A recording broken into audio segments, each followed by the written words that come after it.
मेरे प्यारे बच्चों, आज हमें पढ़ना है अध्याय 3 दो चरीय रैखिक समीकरण युग्म। तो सबसे पहले हम इसके एक एक शब्द का अर्थ जानेंगे। दो मतलब दो है, चरीय आपको हम पहले ही बता चुके, चर और अचर। चर मतलब जिसका मान नहीं बदलता है, जैसे कि x, y, z इत्यादि, ये आपके चर कहलाएंगे। x बराबर हम कुछ भी रख लेते हैं, y बराबर कुछ भी रख सकते हैं, z बराबर कुछ भी रख सकते हैं।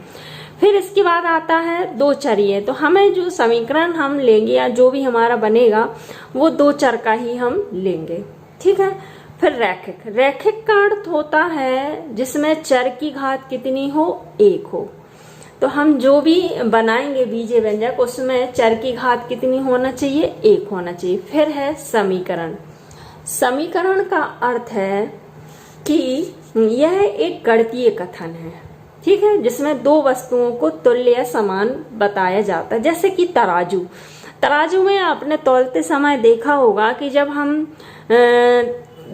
तो उसका वजन देखते हैं तो दोनों तरफ कैसा होना चाहिए, एक सा होना चाहिए, तभी उसका हम मानते हैं कि निश्चित हमारी तौल हुई है। तो इस प्रकार से समीकरण में भी दोनों पक्ष, दाएं पक्ष और बाएं पक्ष बराबर होना चाहिए। जैसे कि मान लो लिखा है 3x प्लस 2y बराबर 4, तो ये दोनों पक्ष अगर हम x और y के कुछ मान डालें तो ये दोनों पक्ष बराबर होना चाहिए। यानी x y के ऐसे मान डालें कि 4 बराबर 4, तो फिर ये क्या कहलाएगा, समीकरण कहलाएगा, ठीक है। तो आपको अपने पाठ का नाम समझ में आया, दो चरीय रैखिक समीकरण। फिर लिखा है युग्म। युग्म मतलब हम एक समीकरण नहीं लेके चलेंगे, इसके साथ एक और लेके चलेंगे। जैसे कि 4x प्लस 2y बराबर 6 लिख दो, जैसे एक और समीकरण लिया। तो हमें इस अध्याय में दो समीकरण लेके चलना, इसको हम युग्म बोलते हैं। यानी दो ले लिए तो क्या कहलाएगा, युग्म, ठीक है। तो पाठ का नाम है दो चरीय रैखिक समीकरण। दो चरीय मतलब दो चर कौन है, x और y। फिर समीकरण लिखा, रैखिक लिखा है मतलब चर की घात कितनी है, एक है। फिर समीकरण मतलब ये बराबर का चिन्ह आपको दिख रहा है, बहुपद में नहीं दिखता है। बहुपद में क्या होता है, एक ही पक्ष होता है, लेकिन समीकरण में दो पक्ष होते हैं ना। और युग्म में लिखा है, युग्म मतलब हम जो भी सवाल हल करेंगे उसमें दो समीकरण हम लेके चलेंगे, ठीक है। तो इसके बाद हमें ये जानना है कि इसका व्यापक रूप क्या होता है, ठीक है। तो सबसे पहले मान लो एक समीकरण है, तो एक समीकरण का व्यापक रूप क्या होगा, ax plus B Y plus C बराबर 0, जहां a नॉट इक्वल टू 0 और b नॉट इक्वल टू 0। ये क्यों लिखा है कि a 0 के बराबर नहीं है, b 0 के बराबर नहीं है। यदि हम यहाँ a के बराबर 0 या b के बराबर 0 रख देंगे तो क्या होगा, अगर a के बराबर 0 रखा तो ये 0 हो जाएगा, तो फिर y बस बचेगा, एक ही चर बचेगा। या b के बराबर 0 रख देंगे तो ये 0 हो जाएगा, तो सिर्फ x वाला। तो ऐसी स्थिति में क्या होगा, ये एक चर का समीकरण रह जाएगा, जबकि हमारा पाठ जो हमें पढ़ना है वो दो चरीय। इसका अर्थ ये है कि ना हम a 0 कर सकते हैं ना b 0, इस चीज का याद रखना बच्चों। अभी हमने दो चरीय रैखिक समीकरण जाना, अब दो चरीय रैखिक समीकरण युग्म में, यानी दो समीकरण हम जानेंगे, ठीक है ना। जैसे कि यहाँ पर एक लिखा था 2x धन y बराबर 4, तो इसकी अगर हम व्यापक समीकरण से तुलना करें तो a बराबर 2 होगा और b बराबर कुछ नहीं तो 1 मानेंगे, और साथ में c बराबर जो होगा वो -4, क्योंकि c इस तरफ है और यहाँ ये इस तरफ है, तो इसको हम पक्षांतर करेंगे तो c बराबर कितना आएगा, -4। अब हम व्यापक युगपद रैखिक समीकरण समझें। व्यापक युगपद मतलब दो समीकरण को लेके चलें। जैसे हमारे पास एक समीकरण ये है 2x धन y बराबर 4, एक यही ले लिया, और एक और बना ले कि 3x धन y बराबर 6। ये आपके पास दूसरा समीकरण है, तो ये क्या कहलाएंगे, युगपद कहलाएंगे, ठीक है। अब हमें अगर ये दो समीकरण है तो इनका व्यापक रूप क्या होगा, अगर दो लिखे हुए हैं तो इनका व्यापक रूप होता है a1x plus b1y plus c1 बराबर 0।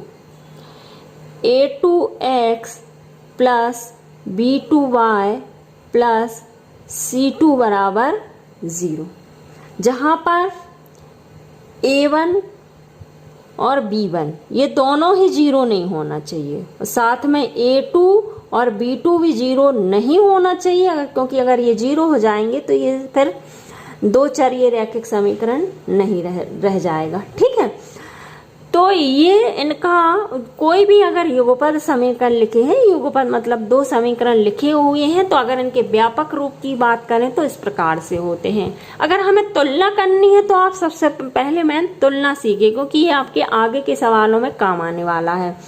तो जैसे कि a1 ये वाले व्यापक समीकरण की हम पहले वाले से तुलना करेंगे और दूसरे वाले की दूसरे समीकरण से करेंगे। तो a1 का अर्थ क्या है? 2 है।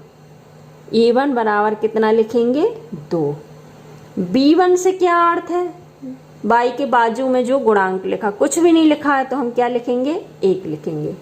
ठीक है, फिर c1 से मतलब क्या है? c1 बराबर के इस तरफ लिखा है, यहाँ c1 यहाँ लिखा है, लेकिन इसकी संख्या अचर पद जो इस तरफ लिखा है, तो हम इसको पक्षांतर करके इस तरफ लाएंगे, तो c बराबर -4, प्लस है तो माइनस हो जाएगा, ये ध्यान रखना है आपको। हाँ, a2 बराबर, अब इससे करेंगे दूसरे की दूसरे से 3, b2 बराबर कुछ नहीं है तो क्या मानेंगे? 1, और c2 बराबर वैसे ही जो 6 इस तरफ लिखे इस तरफ ले जाएंगे तो -6। ये ध्यान रखना है कि c1 c2 इस तरफ है तो ये अचर भी इस तरफ होना चाहिए, नहीं है तो हम पक्षांतर करके रख सकते हैं। ठीक है बच्चों, तो ये चीज आपको समझ में आई। ऐसे कितने नंबर का आना है, तो हम जानते हैं सबसे पहले अंकों का विभाजन। बच्चों इस अध्याय से 6 अंक का प्रश्न आने हैं। 6 अंक का किस तरह से आएगा?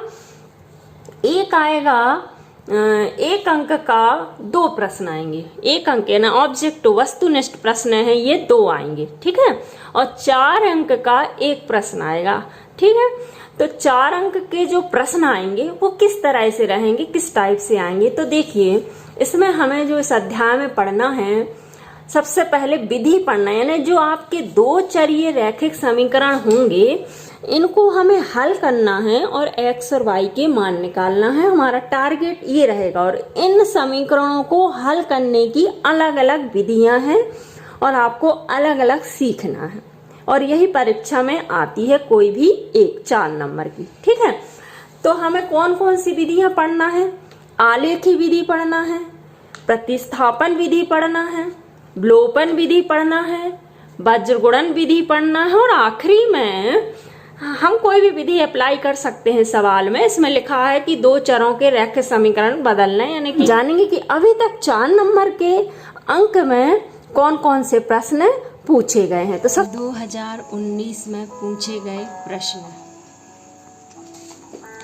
2019 पूरक में पूछे गए प्रश्न, 2020 में पूछे गए प्रश्न।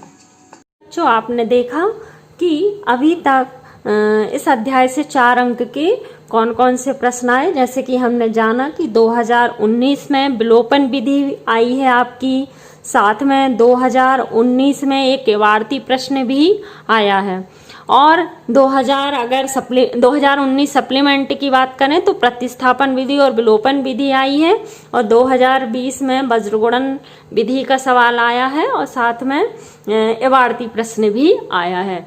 तो इस तरह से आपके 4 अंक के ये प्रश्न पूछे गए हैं। अब हम जानेंगे कि इवार्ती प्रश्न जो हैं वो किस तरह के होते हैं।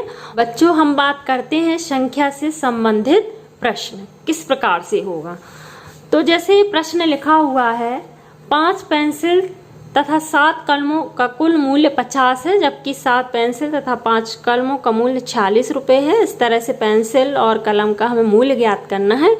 इस प्रकार के जो सवाल है वो संख्या संबंधित प्रश्न है, बिल्कुल सरल तरीका है इनके समीकरण बनाने का। युगपद हम बहुत ही आसान तरीके से आपको बताएंगे कि किस तरह से बनाना है, आप बहुत जल्दी इनके समीकरण बना लेंगे। फिर इसके बाद है अंकों से संबंधित प्रश्न। तो अंकों से संबंधित प्रश्न में इस प्रकार का प्रश्न आएगा, जैसे कि 2 अंकों की संख्या के अंकों का योग 9 है, इस संख्या का 9 गुना ये दिया गया है। ठीक है, तो इस प्रकार के प्रश्न के लिए भी आपको समीकरण बनाना पड़ेगा, और ये समीकरण बनाने के लिए आपको एक संख्या बनाने का सूत्र लगेगा, जो कि हम इस संबंधित जब प्रश्न पढ़ाएंगे आपको, हम बारी बारी से, चिंता ना करें, बारी बारी से सारी चीजों के हम अलग अलग वीडियो में समीकरण बताना सिखाएंगे और उनको हल करना बताएंगे। ठीक है, फिर इसके बाद हमारे पास है आयु से संबंधित प्रश्न।